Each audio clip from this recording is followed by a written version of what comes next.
Hello everyone, কি অবস্থা সবার? কেমন আছেন সবাই? আই হোপ সবাই ভালো আছেন। কিন্তু ভালো আছেন শুধু মুখেই বলতে হচ্ছে, কারণ সারা বাংলাদেশে এখন যে অবস্থা, তাতে করে কোনো মানুষই এখন আর ভালো নাই।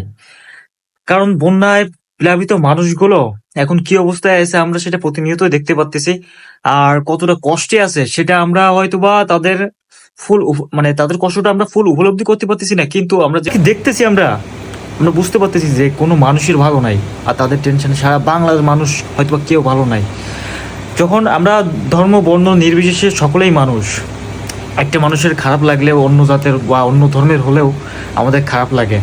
যেমন আমাদের খুলনা জেলার পাইগাছা থানা, ওটা কি মা, দেলোটি ইউনিয়ন তোলাই গেছে, যেরকম আমার মামা বাড়ি এলাকা 22 নম্বর, ওখানে আমার মা গিয়েছিল কালকে। আর কালকে মা গিয়ে যেটা দেখলো বা মানে যে অবস্থা, আমি কাছে যাইনি এই জন্য হয়তো বা বলতে পারতেছি না যে এমন অবস্থা।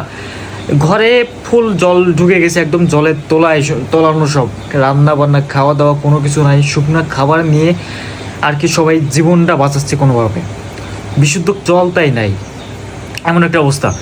তো আমার মা গেছিল কালকে, যাওয়ার পর 2 দিন ছিল, আর এই হচ্ছে মার পায়ের অবস্থা, মানে জল ছিল, জলের ভিতরে 2 দিন ছিল, তো তার জন্য।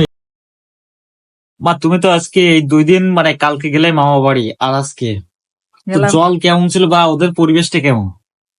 জল প্রচুর, খাওয়া দাওয়া নেই, জল ভরা সব দিক, খাওয়া পায়খানা চান করা সব ঘরে বসেই হচ্ছে। যার জায়গা নেই, গরু বাছুর সব জলের ভিতরে রয়েছে। আর যে তোমার মনে করো যারা বয়স্ক, যেমন তোমার মা, আমার দিদিমা, এরকম বয়স্ক মানুষের জন্য কিরকম কি হচ্ছে?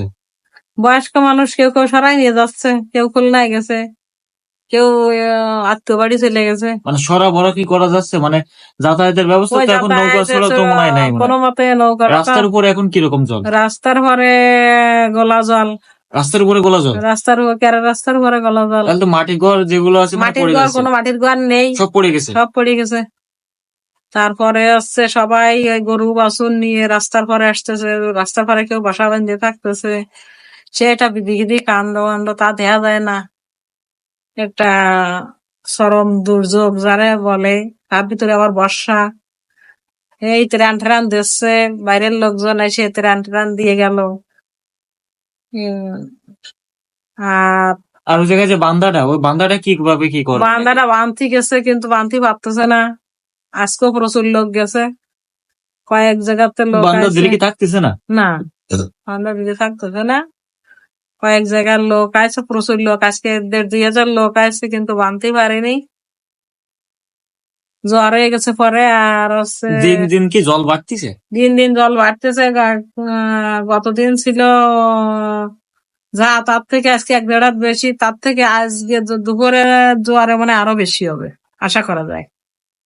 এখন তো আমি চলে আসলাম, সবকিছু করুণ দৃশ্য, মানে দেখা যায় না। সবাই যেভাবে জলের ভিতর দিয়ে যা আসা করতেছে, না গেলে নয়, জিনিসপত্র ওই জল দিয়ে বসছে, কেউ ওই ড্রামে করে, কেউ নৌকোয় করে যা আসা করতেছে, কেউ উঁচু করে চালি বানায় কাপড় জিনিসপত্র রাখতেছে, কেউ স্কুলে নিয়ে রাখতেছে, কেউ অবদায় নিয়ে রাখতেছে। তার মানে একটা মর্মান্তিক অবস্থা। মর্মান্তিক, মানে সে মর্মান্তিক প্রকাশ করা যায় না, না দেখলে বোঝা যাবে না, এরকম অবস্থা, বিশাল অবস্থা। আর একটা জিনিস দেখুন, আমার মা একদিন গেছে, মানে কালকে গেছে আর আজকে, মানে টোটাল 24 ঘন্টার মতো। তাহলে 24 ঘন্টায় যদি পার অবস্থা এমন হতে পারে, তাহলে একটাবার ভাবুন যারা এই 3-4 দিন বা তার অধিক সময় ধরে জলের ভিতরে আছে, তাদের কি অবস্থা হচ্ছে। মামা তো সবসময় জলের ভিতরে, তাই না? তাহলে ও মামার পার কি অবস্থা হচ্ছে? আমার ভা তো নেই, এরকম খেয়ে টেয়ে যা না তাই গেছে। সবসময় জলের ভিতরে থাকলে কি আমার লোকজন কি অবস্থা। তো ওই জায়গায় ত্রাণ দিতে যাচ্ছে? গেছে। যাচ্ছে সবসময়। এই যে বাইরের তো লোকজন আসলো, ওই যারা ওই কারাতা করবে কেটা, কোস্ট গার্ডের লোক না কারাতা জানিনি আমি, মোটামুটি শাড়ি লুঙ্গি টুঙ্গি খাবার টাবার দিচ্ছে, মুড়ি টুড়ি দিল দিচ্ছে, ওই জায়গায় দিচ্ছে খালি অবদায় যারা তারা, কিন্তু ভিতরে যারা তারা তো কিছু পাচ্ছে না। ভিতরে যারা তারা পাচ্ছে না? না, খালি অবদায় যারা তারাই পাচ্ছে, ও, কিন্তু ভিতরে যারা আছে, ভিতরে আছে, স্কুলে আছে, এসব লোকে কিছু পাচ্ছে না। না, আমাদের সবার একটা জিনিস করা উচিত, সেটা হলো মানুষের পাশে দাঁড়ানো। ধর্ম বর্ণ নির্বিশেষে সবাই আমরা মানুষ, সবার পাশে দাঁড়ানো আগে উচিত। আর আমরা যারা পাশে যেতে পারতেছি না, মানে ফিল্ডে যারা যেতে পারতেছি না, যারা ফিল্ডে আছে তারা যেন ভালোভাবে তাদের কাছে খাবার বা জিনিসপত্রগুলো পৌঁছে দিতে পারে, মানে বেঁচে থাকার মতো জিনিসপত্র দিতে পারে আর কি। সেজন্য আমরা তাদের কিছু সাহায্য করব, অবশ্যই আমরা মানুষ হিসেবে এটা আমরা দূর থেকে কিন্তু করতে পারি। তাই আমাদের প্রতিটা মানুষের তো মানে উচিত তাদের কিছু সামান্য পরিমাণ হলেও সাহায্য করা। আমাদের প্রতিদিনের একটা মানুষের ন্যূনতম কিছু টাকা হলেও খরচ হয়। সো আমরা এই কয়দিন কিছু টাকা আমরা তাদের সেই মানে আমরা সেই খরচটা না করে আমরা তাদেরকে দেই, যেন তারা এই বন্যার সময় আপাতত টিকে থাকতে পারে। দোয়া ও আশীর্বাদ করবেন যে যেখানে আছে প্রতিটা মানুষ যেন ভালো থাকে, সুস্থ থাকে।